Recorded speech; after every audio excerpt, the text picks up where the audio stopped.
नमस्कार दोस्तों, मैं कृष्ण शर्मा आपका स्वागत करता हूं हमारे YouTube platform PSC by DC sir पर। दोस्तों, जैसा आप सभी को पता है, मैं MP PSC 2026 के लिए आपके लिए एक स्पेशल सीरीज लेके आया था, जिसमें हम पढ़ रहे हैं मध्य प्रदेश के हिस्ट्री, कल्चर एंड लिटरेचर के बारे में। दोस्तों, यह वीडियो मात्र 15 से 20 मिनट की होती है, जो कि बहुत यूज़फुल है। यह सीरीज अभी 15 से 20 मिनट की इसलिए चल रही है क्योंकि अभी आपके एग्ज़ाम का नोटिफिकेशन नहीं आया है। जब तक आप 15 से 20 मिनट के छोटे छोटे वीडियोस देखकर कभी आप चाय भी पीते रहेंगे, उस टाइम भी इस वीडियो को देखेंगे तो आपके लिए हेल्पफुल रहेगा। और कभी आपने एक बार ये वाले वीडियोस को कंप्लीट कर लिया जो मैं अभी आपको पढ़ा रहा हूँ, तो यकीन मानिएगा जब आपका प्रीलिम्स या मेंस आएगा, आप आसानी से अच्छे से आंसर लिख के आ पाओगे। तो मेरी यही कोशिश है कि कम टाइम में थोड़ा अच्छा पढ़ाया जाए, बार बार रिवाइज़ किया जाए। आपको इसको रिवाइज़ करने में भी टाइम नहीं लगेगा। जब आपका प्रीलिम्स आएगा, आप इस टॉपिक को रिवाइज़ करने बैठेंगे तो मैक्सिमम आपको 30 से लेकर 35 मिनट लगने वाले हैं। और 30 से लेकर 35 मिनट में जब आप किसी की बात सुनोगे तो वह आपके लिए बहुत महत्वपूर्ण होने वाली है। अब देखिए, हमने आप सभी को पता है कि आज हमारा कौन सा लेक्चर नंबर 7 है। हमने मध्य प्रदेश की कला एवं संस्कृति को स्टार्ट किया था, आर्ट एंड कल्चर, जिसमें हम लोक नृत्य पढ़ चुके हैं, पढ़ा था अपन ने लोक नृत्य। आज के इस लेक्चर में हम लोक नाट्य के बारे में पढ़ेंगे। लोक नाट्य का मतलब होता है फोक। क्या होता है जल्दी बताइए, आप कमेंट करके बताइएगा कि लोक नाट्य को इंग्लिश में क्या बोलते हैं। बाकी आगे तो मैं आपको बताऊंगा ही। देखिए, कहाँ से हम पढ़ रहे हैं तो आप सभी को पता है, सिलेबस के अकॉर्डिंग हर चीज़ हो रही है। तो यहाँ पर प्रमुख कला लिखी हुई है, और यहाँ पर देखिए मेजर आर्ट्स, ये भी अपने यहाँ की एक कला है। फिर देखिए अभी अपन थोड़ी देर बाद यहाँ पर देखिए folk music, folk art, folk literature of Madhya Pradesh, लोक प्रमुख त्यौहार, लोक संगीत, लोक कलाएँ, यही टॉपिक अभी हम कवर कर रहे हैं। इसमें मेंस में भी हम देखते तो हमें देखने को मिलता है विभिन्न कला प्रारूप, साहित्य, पर्व, उत्सव, वास्तुकला, ये सभी हम क्या कर रहे हैं, अभी कवर कर रहे हैं। अब देखिए, अब हमने यहाँ पर कला संस्कृति की मैंने आपको डेफिनेशन बता दी थी। लोक गायन हम कर चुके थे, लोक नृत्य हम कर चुके थे।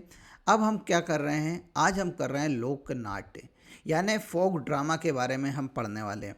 वैसे ही हमारी जो टेक्निक थी कि 4 पार्ट्स में हम उसको डिवाइड कर लेते थे, और 4 पार्ट के हिसाब से हम क्या करते थे, उससे कवर करते थे। तो देखिए, सबसे पहले हम मालवा की बात करते हैं तो मालवा में हमें माच देखने को मिलता है, लोकनाट्य, भवई और कठपुतली। ठीक है। निमाड़ की हम बात करते हैं तो निमाड़ में हमें रासलीला और गम्मत देखने को मिलती है। बुंदेलखंड में हम आते हैं तो राई, स्वांग और नौटंकी, ये 3 क्या मिलते हैं, लोकनाट्य देखने को मिलते हैं।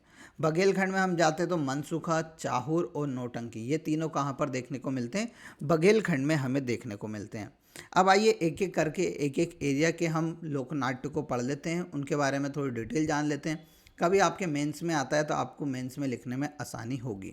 तो सबसे पहले हम मालवा के लोकनाट्य या folk dance of Malwa region की हम बात करेंगे। तो सबसे पहला है माच। आप सभी को पता है माच मध्य प्रदेश का राजकीय लोकनाट्य है। क्या है, राजकीय लोकनाट्य है। ठीक है। और लोक नृत्य कौन सा था मध्य प्रदेश का, तो आप सभी को पता है राई है, जो कहाँ पर चलता है, तो बुंदेलखंड में चलता है। नृत्य और नाट्य दोनों में आपको क्या करना है, डिफरेंस क्रिएट करके चलना है। यानी यहाँ पर ड्रामा हो रहा है, यानी थिएटर में जो ड्रामा होते हैं उसकी बात हो रही है। तो मध्य प्रदेश सरकार द्वारा 2013 में मार्च को राजकीय लोकनाट्य घोषित किया गया था। कब किया गया था, 2013 में। इसमें क्या होता है, इस लोकनाट्य में भगवान कृष्णा और राधा के प्रसंगों पर वाद विवाद करते हुए अभिव्यक्ति की जाती है। यानी राधा और कृष्ण के जो भी प्रसंग हैं उनको क्या किया जाता है, नाट्य के माध्यम से लोगों को दिखाया जाता है। इसमें कुछ वाद्य यंत्र इस्तेमाल होते हैं, जैसे ढोलक और सारंगी का इसमें मुख्य रूप से इस्तेमाल होता है। किसका, ढोलक और सारंगी का। यह नाट्य जो है लगभग 300 वर्ष पुराना है। माच नाट्य की शुरुआत जो हुई थी वह हुई थी राजस्थान से। कहाँ से, राजस्थान से। जिसके बाद इसे मध्य प्रदेश में लाया गया, और मध्य प्रदेश में पहली बार कहाँ पर, उज्जैन में माच नाटक की प्रस्तुति की गई थी। माच का एक बहुत अच्छा थिएटर आज भी उज्जैन में स्थित है, जहाँ पर माच नाट्य को सिखाया जाता है। तो यहाँ पर क्या क्या समझ में आया, माच नाट्य कहाँ से उद्भव हुआ है, तो राजस्थान से हुआ है। मध्य प्रदेश में कहाँ से स्टार्ट हुआ, तो उज्जैन से स्टार्ट हुआ। MPPSC ने एग्ज़ाम में पूछा था। मध्य प्रदेश सरकार ने इसे कब राजकीय लोकनाट्य घोषित किया, तो आपको याद रखना है 2013 में घोषित किया गया। इसमें क्या होता है, तो इसमें सर राधा कृष्ण के प्रसंगों पर क्या होते हैं, अभिनय प्रस्तुत किया जाता है। ठीक है। अब देखिए अगला है भवई। क्या है, भवई। तो भवई जो लोक नृत्य है यह मेनली भील जनजाति द्वारा आयोजित किया जाता है। किसके द्वारा, भील जनजाति के द्वारा। जो भील जनजाति राजस्थान की रहने वाली है, उस जनजाति के द्वारा भवई लोकनाट्य की शुरुआत की गई थी। जो वर्तमान में झाबुआ अलीराजपुर में आदिवासी भाई बहन रहते हैं, उनके द्वारा भवई लोकनाट्य प्रस्तुत किया जाता है। इसमें जो हम वाद्य यंत्र इस्तेमाल करते हैं उसमें तबला और झांझ प्रमुख रूप से इस्तेमाल करते हैं। जो प्रमुख कलाकार हैं किसके, भवई के, उनका नाम है देवीलाल सागर। क्या नाम है, देवीलाल सागर। MPPSC ने पूछा हुआ है, इसलिए यहाँ पर मैंने ऐड ऑन किया है, तो आपको याद रखना है। अब देखिए हम बात करते हैं कठपुतली की। तो कठपुतली का भी जो उद्गम होता है वह कहाँ से होता है, राजस्थान से। ये राजस्थान का लोकल एक लोकनाट्य हुआ करता था। फिर ये क्या हुआ, धीरे धीरे राजस्थान से मूव करते हुए कहाँ पर आ गया, हमारे मध्य प्रदेश में इसकी एंट्री हुई। अब मध्य प्रदेश का जो मालवा वाला रीजन है, वो मालवा वाले रीजन की जो बाउंड्री आप सभी को पता है कहाँ किससे लगी हुई है, राजस्थान से लगी हुई है। तो ये कहाँ पर प्रवेश कर गया, हमारे मध्य प्रदेश में प्रवेश कर गया। इसमें जो वाद्य यंत्र है मुख्य रूप से ढोलक का इस्तेमाल किया जाता है, और यहाँ मुख्य रूप से कठपुतली रतलाम में आयोजित की जाती हुई। आपने देखा होगा कि जैसे बहुत सारे अपन मेलों में जाते हैं तो वो वहाँ पर क्या नचाते रहते हैं, कठपुतली नचाते रहते हैं। आपने देखा होगा हाथों के माध्यम से कठपुतली का नृत्य करते रहते हैं। वो अभी भी राजस्थान में बहुत फेमस है कठपुतली, परंतु हमारे यहाँ कहाँ पर होता है, रतलाम में। अब देखिए निमाड़ पर पूछे उससे पहले मैं आपको बता देता हूँ, MPPSC प्रीलिम्स की टेस्ट सीरीज चालू हो चुकी है। मात्र 500 रुपये में ये आपको मिल रही है। ये इसको कभी आपको ज्वाइन करना है तो हमारा PSC by DC sir application को डाउनलोड कर लो, या हमारे नंबर पे आप कांटेक्ट कर जानकारी ले सकते हैं। ठीक है, आप मैसेज करिएगा, आपको कोई भी इन्फॉर्मेशन चाहिए, ऑफर से रिलेटेड कोई इन्फॉर्मेशन चाहिए तो आप इन नंबर पर मैसेज करके हमसे पूछ सकते हैं। इसमें टोटल 75 टेस्ट होने वाले हैं, 50 यूनिट वाइज और 25 के से FLT। ठीक है, 50 जो यूनिट वाइज होगी उसमें आपको बहुत फ़ायदेमंद होगा, क्योंकि हर यूनिट से 500 प्रश्न मिलेंगे, और 500 प्रश्न पूरे डीप में बनाए गए हैं जो आपकी आने वाले एग्ज़ाम के लिए बहुत महत्वपूर्ण होने वाले हैं। अब देखिए निमाड़ के लोकनाट्य पे जाते हैं, फोक ड्रामा ऑफ निमाड़ पे। तो सबसे पहला है रासलीला। क्या है, रासलीला। निमाड़ का यह प्रसिद्ध लोकनाट्य है रासलीला। इसमें कब आयोजित किया जाता है, तो जन्माष्टमी के अवसर पर इसे क्या किया जाता है, आयोजित किया जाता है।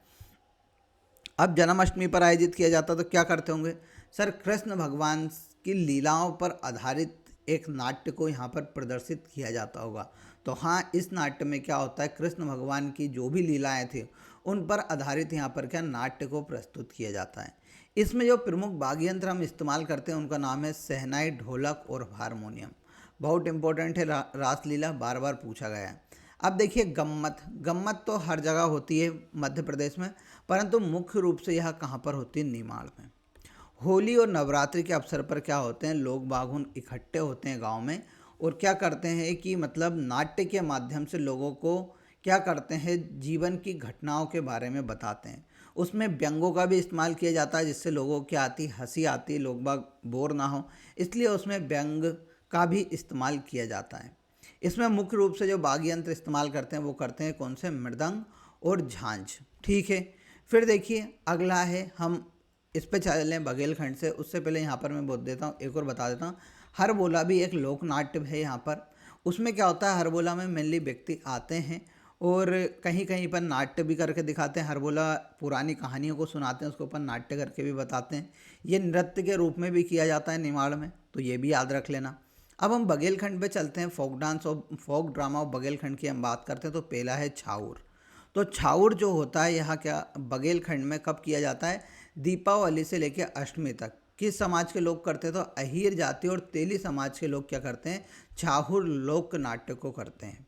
इसमें मुख्य रूप से क्या होता है कि जो कृषक का जीवन होता है, कृषक यानी किसान की जो लाइफ होती है, उसके संघर्षों को प्रदर्शित किया जाता है कि कैसे वह अपने गेहूं या अपने क्रॉप्स को बोता है और फिर उसे फाइनल प्रोडक्ट के रूप में क्या करता है, प्राप्त करता है। उसको कौन कौन सी कठिनाइयों से होकर गुजरना पड़ता है, इन सब का विवरण हमें छाउर लोक नाट्य में देखने को मिलता है। इसमें मुख्य रूप से किसानों के शौर्य के बारे में बताता है, किसान कितना बलशाली है। फिर प्रेम के बारे में बताता है, किसान कैसे जानवरों से प्रेम करता है। श्रृंगार आधारित भी होता है, तो इसमें हमें शौर्य, प्रेम, श्रृंगार सब कुछ देखने को मिलता है। फिर देखिए यहाँ पर लकड़बग्घा एक और लोकनाट्य है।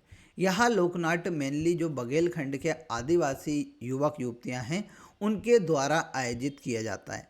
इसमें क्या करते हैं, वह अपने ऊपर पशु कोई जैसे कोई आदिवासी व्यक्ति पशु का कपड़े धारण कर लेता है और उसके आगे मानव खड़े होते हैं, और मानव और पशु के बीच में कैसे आत्मीयता भाव है एक दूसरे के प्रति, उन सभी को क्या किया जाता है, प्रस्तुत किया जाता है लकड़बग्घा के अंतर्गत। फिर देखिए तीसरा है जिंदबा या बहलोल। तो इसको मुख्य रूप से बघेलखंड की महिलाओं द्वारा विवाह के अवसर पर किया जाता है। कब किया जाता है, विवाह के अवसर पर किया जाता है बघेलखंड की महिलाओं के द्वारा। जिंदबा या बहलोल में मेनली क्या करते हैं, जो सामाजिक बुराइयां हैं, जैसे समाज में बुराइयां कौन कौन सी है सर, देखिए हमारे इधर दहेज प्रथा है, छुआछूत है, इन सभी को क्या किया जाता है, जिंदबा या बहलोल में अभिव्यक्त किया जाता है। ठीक है, इसमें देखिए आदिवासी जनजाति द्वारा किए जाने वाला लोकनाट्य है। इस नाट्य में स्त्रियां पुरुषों में झाड़ू से पिटाई करती हैं, यानी पुरुष जो महिलाओं पर अत्याचार करते हैं उन पुरुषों की क्या करती हैं, महिलाएं झाड़ू से पिटाई करती हैं। फिर आइए हम बुंदेलखंड के लोकनाट्य देख लेते हैं। फोक ड्रामा बुंदेलखंड की हम बात करते हैं तो पहला है स्वांग। क्या है स्वांग, तो जो स्वांग है वो बुंदेलखंड में मेनली किया जाता है।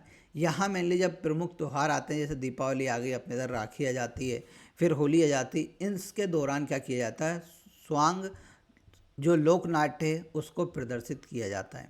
इसमें मेनली क्या करते हैं, जो समाज में बुराइयां फैली हुई हैं या कुरीतियां फैली हुई हैं उस पर प्रहार किया जाता है, मतलब हास्य के माध्यम से और व्यंग्यों के माध्यम से उसके बारे में प्रस्तुत किया जाता है कि कैसी सामाजिक बुराइयां आज हमारे समाज में फैली हुई है। और यहाँ मुख्य रूप से जो करते हैं तो फसल की जब कटाई हो जाती है, जैसे आप सभी को पता है अक्टूबर के समथिंग दीपावली आती है तब, फिर इधर हो जाती है कब, होली के समथिंग, तो उस दौरान इसे मुख्य रूप से किया जाता है। फिर देखिए अखाड़ा। अखाड़ा भी एक लोकनाट्य है, यह बुंदेलखंड बघेलखंड दोनों में प्रचलित है। इसमें मुख्य रूप से अखाड़े में क्या करते हैं, जो शारीरिक गतिविधियों के माध्यम से क्या करते हैं, नाट्य का प्रदर्शन करते हैं। किसका, नाट्य का प्रदर्शन किया जाता है। फिर देखिए नौटंकी। तो नौटंकी यहाँ क्या होती है, किसी व्यक्ति के ऊपर आधारित होती है, जैसे कि आला उदल। तो आला उदल ने कितनी 52 लड़ाइयाँ लड़ी थी, तो उन 52 लड़ाइयों का उनके गान के साथ क्या किया जाता है, प्रदर्शन किया जाता है, उसे क्या किया जाता है, नौटंकी कहा जाता है। फिर देखिए खम्ब स्वांग। तो बुंदेलखंड में कोरकू जनजाति के लोग खम्ब स्वांग करते हैं। थोड़े बहुत कोरकू जनजाति के लोग आजकल बुंदेलखंड में भी शिफ्ट हो गए हैं, तो उनके द्वारा क्या किया जाता है, खम्ब स्वांग आयोजित किया जाता है। हमने एक एक करके सभी एरिया के लोकनाट्यों को समझा। क्या आपको यह वीडियो अच्छा लगा?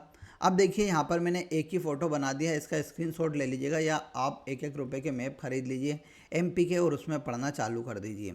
ऐसे आप मैप बना के रखेंगे तो रिवीजन करने में आपको बहुत आसानी होगी। तो महत्वपूर्ण है जो मैंने आपको बताया, सबको आपको याद रखना है। आपको ये सीरीज़ कैसी लग रही है? कल हम नए वीडियो को लेकर आएंगे, उसमें मैं आपको मेनली जो मध्य प्रदेश की कलाएँ जैसे शिल्पकला और चित्रकला के बारे में बताऊँगा।